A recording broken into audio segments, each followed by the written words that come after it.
እኔ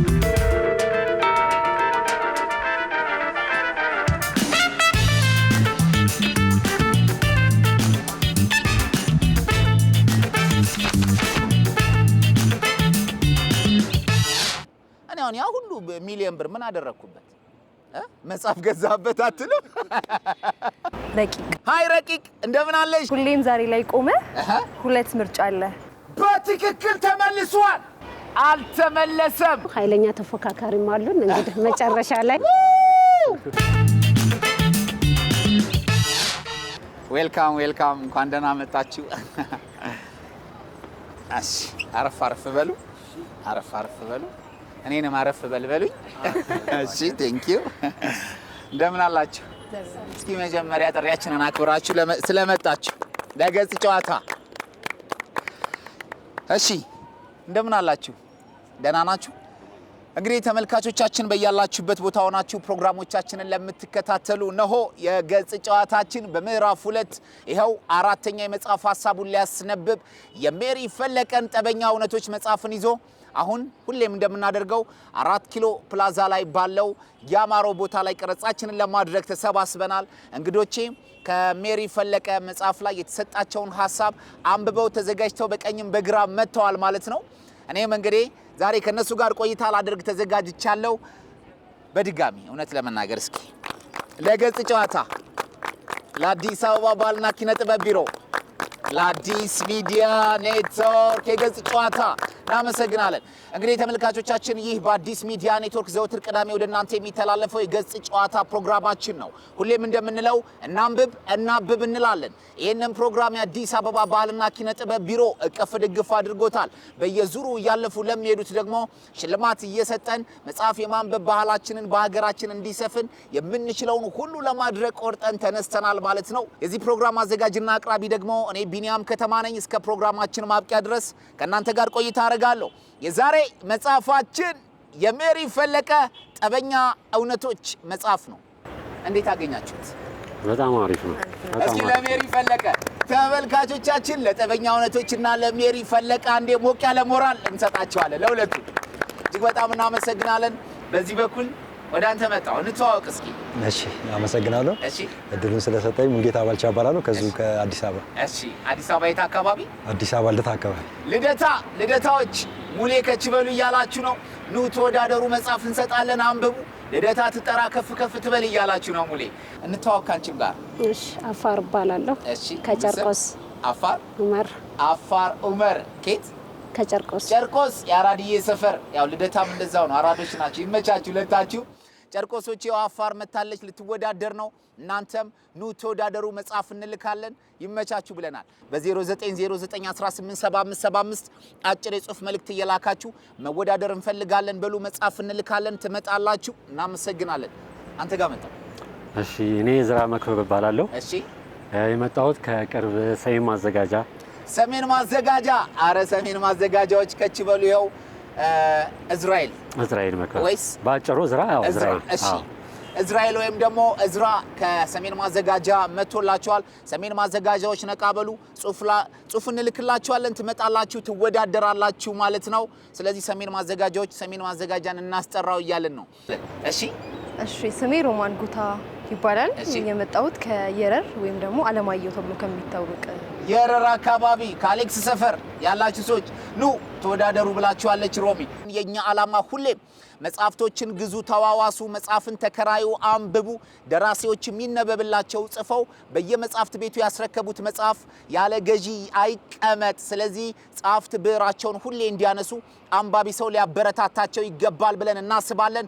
ይህ በአዲስ ሚዲያ ኔትወርክ ለተቅዳሜ ወደ እናንተ እየቀረበ ያለው የገጽ ጨዋታ ነው።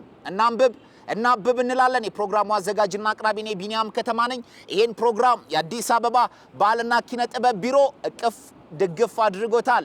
እናመሰግናለን። ዛሬ የሜሪ ፈለቀ ጠበኛ እውነቶች ወደ እናንተ ቀርቧል።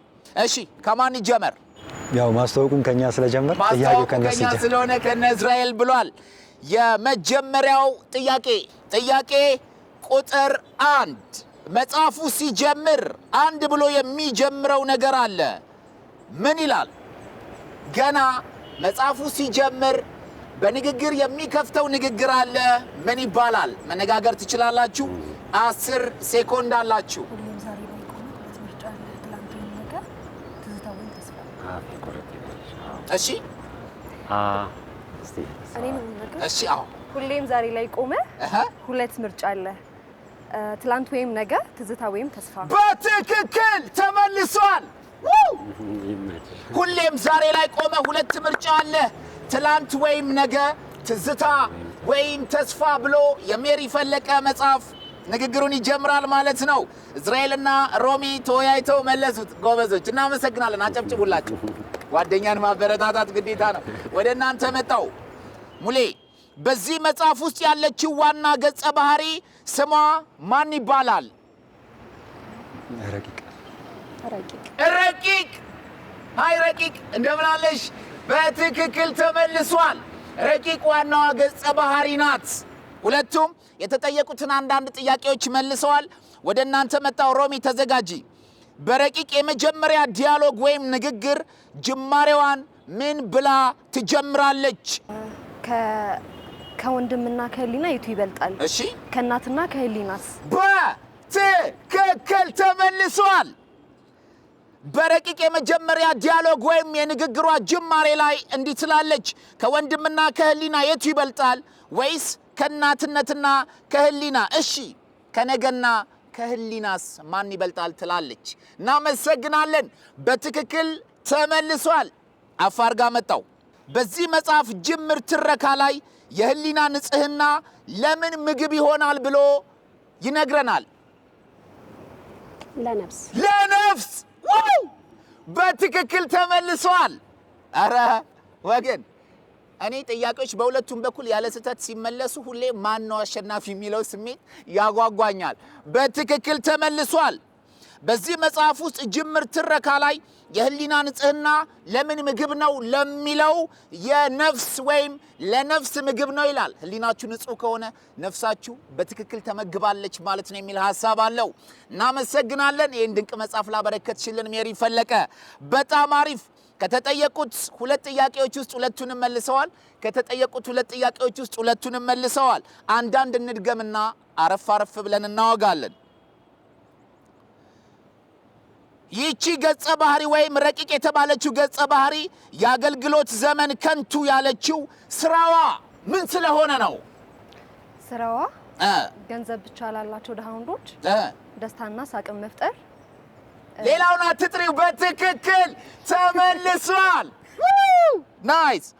ይህቺ ገጸ ባህሪ ወይም ረቂቅ የተባለችው ገጸ ባህሪ የአገልግሎት ዘመን ትልና ከንቱ ያለችበት ምክንያት ገንዘብ ላላቸው ድሃዎች ወይም ደግሞ ገንዘብ ላላቸው ድሃ ወንዶች ሳቅን መፍጠር ስራዋ ስለሆነ ቢስቁም ባይስቁም እነሱን ለማሳቅ ስለምትለፋ ያንንም እንደ እንጀራ ስለምታየው ማለት ነው። እባካችሁን ገንዘብ ያለን ሰዎች ከህሊና ካስተሳሰብ ከእምነትና ሰውን ከማክበር ጋር እናድርገው። ገንዘብ ብቻውን ቢቆልል ምን ዋጋ አለ? እኔ አሁን ያ ሁሉ ሚሊዮን ብር ምን አደረኩበት? መጽሐፍ ገዛበት አትልም?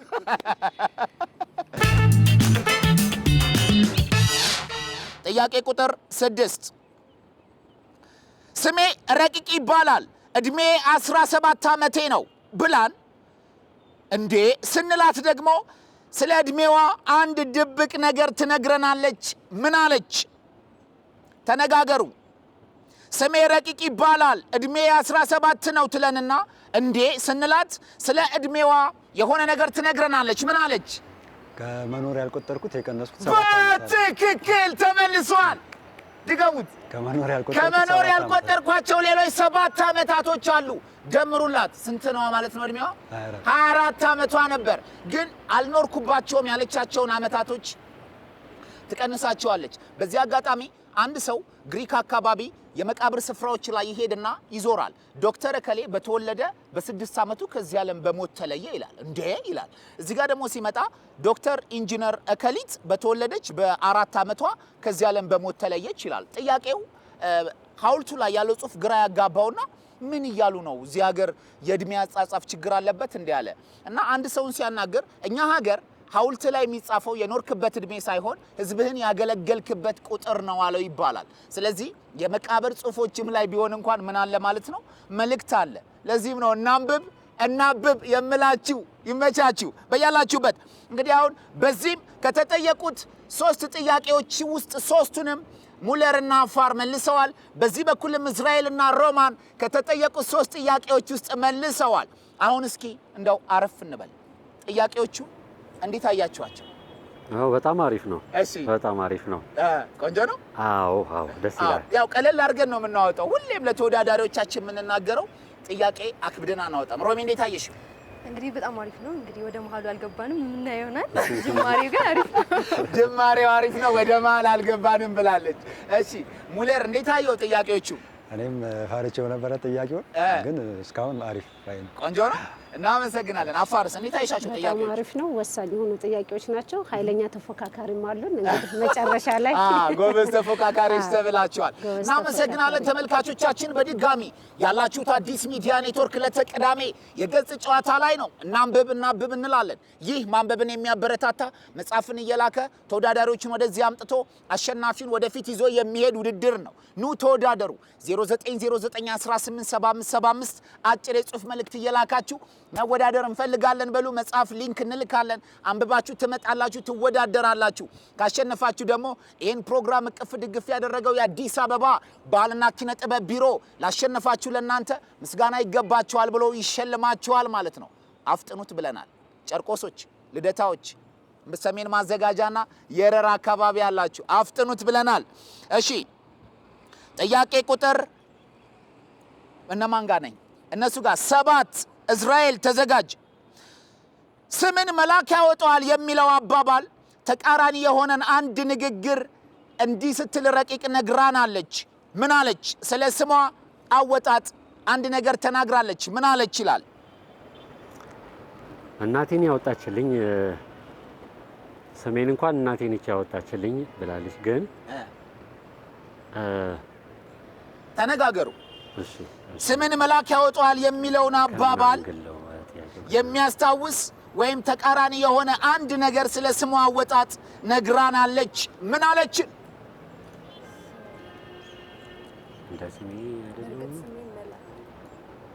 በእርግጥ ስሜን እናቴ እንጂ መልአክ ተላውጡትም። በትክክል ተመልሷል። ሮማንና እስራ ምርጥ ጥምረት ነው። ስምን መልአክ ያወጣዋል የሚለውን አባባል ወይም ተቃራኒ የሆነውን ንግግር ስትነግረን በእርግጥ የኔ ስምን እናቴ እንጂ መላእክት አላወጡትም ትላለች። ለምን? ስምን መላእክት ያወጡታል የሚል ስያሜ ስላለ ወይም አባባል ስለምንጠቀም። ሙለርና አፋር ጋር መጣው። ጥያቄ ቁጥር 8 በዚህ መጽሐፍ ውስጥ ረቂቅ ቀርባ እንድትሰልለው የተሴረበት ኤፍሬም የተባለው ሰው የምን ባለቤት ነው? በርካታ ድርጅቶች የተለያዩ ሴክተሮች እና ፋብሪካዎች። ዋው! በትክክል ተመልሷል። የተለያዩ ድርጅቶች፣ ኩባንያዎችና በጣም በብዙ ሴክተር የተከፋፈሉ ካምፓኒዎች ያሉት ሰው አቶ ኤፍሬም ይባላል። በትክክል ተመልሷል። ሮማን አንቺ ጋር መጣው። አቶ አያሌው የተባለው ሰው ረቂቅን የቀጠራት ለምን ዓላማና ለምን ስራ ነው? የፋብሪካውን ሼር ለአቶ አያሌው እንዲሸጥለት። ማንን እንድታሳምነው? ኤፍሬምን እንድታሳምነው። ማናት እሷ? ረቂቅ። በትክክል ተመልሷል። የሚገርም ነው እንዴት ሰው ቃል በቃል ሳይስት ሳይፎርሽ ይመልሳል። አቶ አያሌው የተባለው ሰው ረቂቅን የቀጠራት ለምን ዓላማና ስራ ነው ለሚለው የአቶ ኤፍሬምን የፋብሪካ ሼር ለአቶ አያሌው እንዲሸጥለት እንድታሳምነው በድብቅ ቀጠራት። በትክክል ተመልሷል። አጨብጭቡላቸው። እናንተም ለራሳችሁ አጨብጭቡ እንጂ ራሳችሁን ካላበረታችሁት ማን ያበረታችኋል? እሺ በጣም አሪፍ። በርዬ እያለች የምታቆላምጠው የረቂቅ ወንድም በረከት በምን ለየት ያለ ተግባሩ ይታወቃል? መናገርና መራመድ የማይችል አካል ጉዳተኛ ነው። መናገርና መራመድ የማይችል በዊልቸር መሄድ አካል ጉዳተኛ ነው። በትክክል ተመልሷል። አስተዋይ የሆነ በዊልቸር የሚሄድ አካል ጉዳተኛ ነው። በዚህም መላው ቤተሰቡ የሚያዝንለት ሰው ስለሆነ ለየት ባለ ተግባር ይታወቃል ማለት ነው። ቀስ እያልን ወደ በረከት ሐሳብ እንመጣለን። አረሳንም በረከት እንመጣለን። እኔና አንተ አንድ ቦታ ላይ በተለያየ አቅጣጫ ፊታችንን አዙረን ብንቆም ብሎ አንድ ስለ ልዩነት የሚናገረው ነገር አለ። ምን ይላል? 10 ሴኮንድ አላችሁ። የኔ ግራ ያንተ ቀኝ ነው፣ ያንተ ግራ ደግሞ ለኔ ቀኝ። በትክክል ተመልሷል። የኔ ግራ ሁለታችንም ፊታችንን ወደ ተለያየ አቅጣጫ ላይ አድርገን ብንቆም ያንተ ቀኝ የኔ ግራ ነው፣ የኔ ግራ ደግሞ ያንተ ቀኝ ነው ይላል። አፋር የአቶ ኤፍሬም ሚስት ወይም በሞት የተለየችው የትዳር አጋሩ ስሟ ማን ይባላል? በምን ስራዋስ ትታወቃለች? ሊዲያ ትባላለች። መጽሐፍ ነበረች። ዋው! በትክክል ተመልሷል። ሊዲያ ደራሲ ናት፣ ግን ባሏ በጊዜ ያጣት ሚስቱ ናት። በጣም ያሳዝናል። ብሩህ የሚባል ነገ የለም። ማንም ቢሆን ነገን ኖሮ የሚያውቅ የለም። የሰው ልጅ ብሩህ ነው የሚለው መቼ ነው? 10 ሴኮንድ አላችሁ። ዛሬ ነው። ዛሬ ነው። ዛሬ ማንም ብሩህ ነው ብሎ ሊናገር የሚችልለት ቀን ዛሬ እንጂ ነገ አይደለም። ማንም ነገን ኖሮ ስለማያውቅ በእጃችሁ ያለው ቀን መቼ ነው? ዛሬ ነው። ዛሬን ተጠቀሙበት። ዛሬን ስሩ። ዛሬን ያቀዳችሁትን ወደ ተግባር ቀይሩ። ዛሬን ይቅር ተባባሉ። ዛሬን ተፈቃቀሩ። ዛሬም የተዋደዳችሁ ካላችሁ ፍቅራችሁን ተገላለጡ። ዛሬ ቀን የተጋባችሁ ካላችሁ እንኳን አደረሰ እንኳን አደረሰች፣ ትዝታችን ይሄ ነው ተባባሉ። እናመሰግናለን። የረቂቅ ወንድም በረከት በስተመጨረሻ ያሳተመው መጽሐፍ ስያሜው ምን ይባላል? የረቂቅ ወንድም በረከት በስተመጨረሻ ያሳተመው መጽሐፍ ስያሜው ምን ይባላል? ጠበኛ እውነቶች የመጽሐፉ ስም ነው። እሱ ያሳተመው መጽሐፍ ብቻውን ታይትል አለው። ምን ይላል? ምርጫ አልባ ምርጫ። ረዳዋችሁ። ይሄን ታመሰግኑኝ ይገባል። በትክክል ተመልሷል። እናንተ ጋር መጣው። የሊዲያ ባለቤት ኤፍሬም የባለቤቱን መጽሐፍ በሰው እጅ ሲያየው አገላብጦ እየሳመው ረቂቅን ያላት ምንድን ነው? ተነጋገሩ። 10 ሴኮንድ አላችሁ። 9 እሺ፣ ለክሹን ያህል ልክፈልሽና መጽሐፉን ተይልኝ። እናሻሽለው። አሻሽሉት። ይሄ ግን ግማሽ ነጥብ ያሰጣችኋል። አሁን እንኳን የመለሳችሁት ግማሽ ነጥብ ያሰጣል። ዋና ግን ያላት እኛም ለዚህ ውድድር የፈለግነው ቁም ነገር አለ። ምን ይላል? ይሄ መጽሐፍ ከየት አገኘሽው? ከዛስ? ከየወንድሜ መጽሐፍ ደንበኛ ካፈላልጎን ያገኘልኝ። ይሄ መጽሐፍ የት ነው ያገኘሽው? ገበያ ላይ ነው? yes ገበያ አይደለም፣ የመጨረሻውን። ያ በትክክል ተመልሷል። የሚገርም ነው። የሚስቱን መጽሐፍ ነው ሰው እጅ ላይ ያየው። ሚስቱ አሳትማው ሞታ በሱ ቸልተኝነት ያልተባዛውን መጽሐፍ አንዷን ጥራዝ ረቂቅ እጅ ላይ ተመለከተ። ይህንን መጽሐፍ የት ነው ያገኘሽው? ፈልጌ ያጣሁት መጽሐፍ ነው ይላታል ማለት ነው። በትክክል ተመልሷል። ረዳዋችሁ እናንተንም ማለት ነው። ስለዚህ እነሱን የረዳሁትን ለምን አትሉኛ? በረከት ወይም በሬ በአካል ጉዳተኝነት ውስጥ ሆኖ በዚህ ልክ ለንባብ መትጋት መጽሐፍ ውስጥ የተገለጸበት ምክንያት ምንን ያስተምረናል? ተመካከሩ። 10 ሴኮንድ አላችሁ። በረከት ጥንካሬና ብርታቱን። እሺ፣ ነገና ዛሬን ተስፋ አለመቁረጥ። ድገሙ፣ ትችላላችሁ። ማንኛውም ነገር ቢሰጥ ማለፍ እንደምንችል በትክክል ተመልሷል። በራሳቸው ፖይንት ኦፍ ቪው ከተጻፈው ጥቂት ነው ያልገለጹት እንጂ በትክክል በረከት አካል ጉዳተኛ ነው፣ ጸሐፊ ነው፣ መጽሐፉንም እስከ ማስመረቅ የደረሰ ልጅ ነው። ምኑን ያሳያል አልነው? ጥንካሬውን፣ ትጋቱን፣ ተስፋውንና ነገን አሻግሮ ማየቱን የሚያሳይ ነው። ሌላው ደግሞ ሙሌ እንዳለው በየትኛውም የህይወት መንገድ ውስጥ ብትሆኑ ተስፋ ለመቁረጥን ያሳያል ብለዋል። በትክክል ተመልሷል። እናንተ ጋር መጣው። እስራኤል 17ኛ ጥያቄ አቶ ኤፍሬም የመኖሪያ ቤት ውስጥ ምንና ምን እስካሁን በሕይወት አሉ ብሎ ያስባል?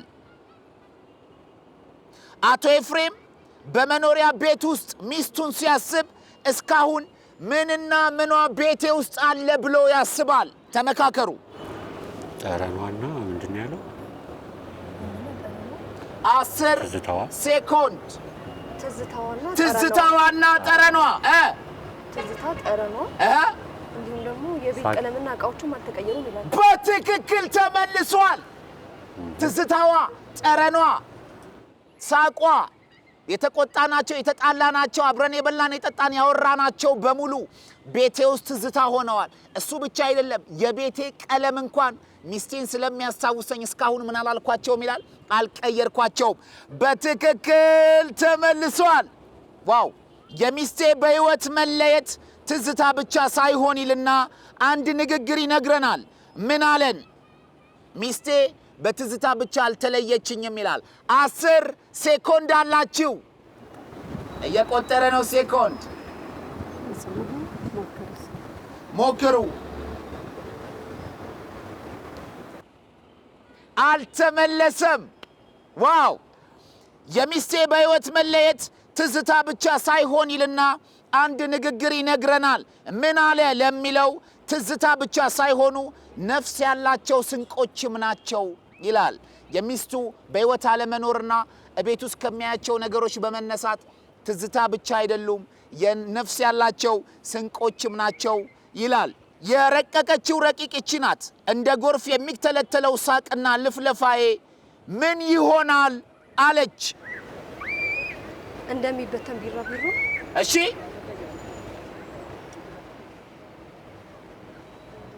ግማሽ ነጥብ። የረቀቀችው ረቂቅ ይቺ ናት። እንደ ጎርፍ የሚተለተለው ሳቅና ልፍለፋዬ ምን ይሆናል አለች።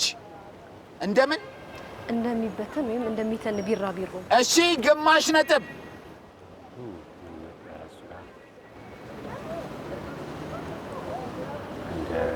ሌላ አባባል የጠቀሰችው ምንድን ነው?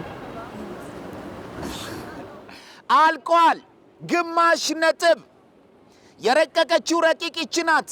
እንደ ጎርፍ የሚተለተል ሳቅና ልፍለፋዬ ምን ይሆናል ለሚለው ባንዴ የሚደፈርስ ትንሽ ቢራቢሮ ትለዋለች። በትክክል ተመልሷል። አንተ ጋር መጣው።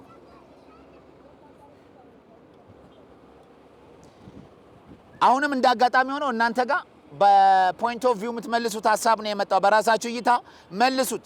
የምርጫ አልባ ምርጫ ጽሑፍ ዋና ሀሳቡ ምንን ለማስተላለፍ ነው? ተነጋገሩ። ለቤተሰብ ተብሎ የሚከፈል ዋጋ እንደዚህ አይነት ሀሳቦች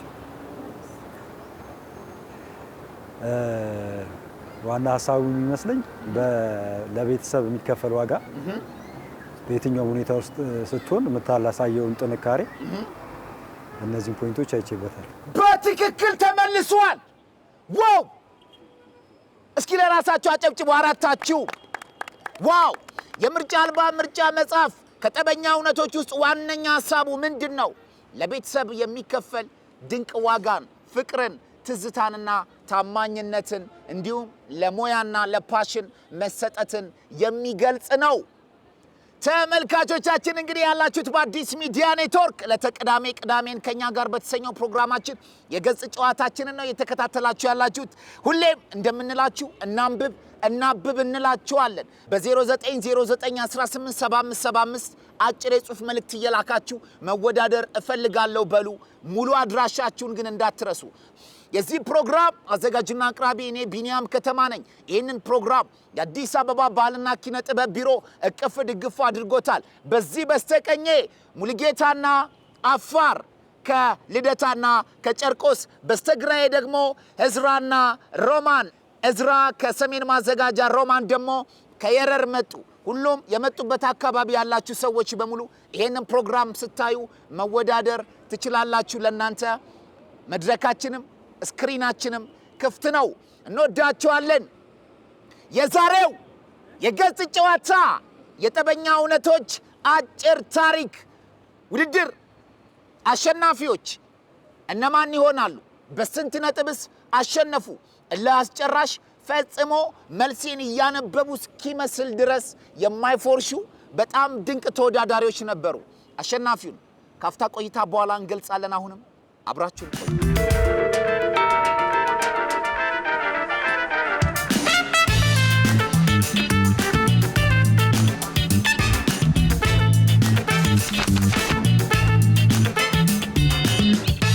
የዛሬን ለየት የሚያደርገው ደግሞ ሁሉም አይፎርሹም። በጥቂት ሴኮንዶች ውስጥ ነው ምላሽን የሚመልሱት። ሙሉጌታና አፋር፣ እዝራና ሮማን። የዛሬው የገጽ ጨዋታ የጠበኛ እውነቶች የምርጫ አልባ ምርጫ አጭር ታሪክ አሸናፊው ማን ይሆን?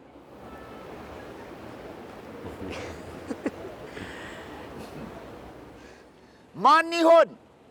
የዛሬው የገጽ ጨዋታ የአራተኛው ዙር ውድድር ጠበኛ እውነቶች የሜሪ ፈለቀ አጭር ታሪክ ላይ የተመረኮዘውን ውድድር ያሸነፉት በዚህ በኩል ሙሉጌታና አፋር ከተጠየቁት 10 ጥያቄዎች ውስጥ አንድ ብቻ በመሳሳት 9 ነጥብ አምጥተዋል። አጨብጭቡላቸው። በዚህ በኩል ደግሞ እዝራና ሮማን ከተጠየቁት 10 ጥያቄዎች ውስጥ ግማሽ በመሳት 9 ነጥብ ከግማሽ በማምጣት በግማሽ ነጥብ ወይኔ በግማሽ ነጥብ የዛሬው ውድድር አሸናፊ ሆነዋል።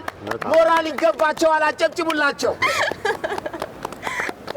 ተመልካቾቻችን በገጽ ጨዋታ መውደቅና መነሳት የለም። ሁሌም ማንበብ ሙሉ ሰው ያደርጋል።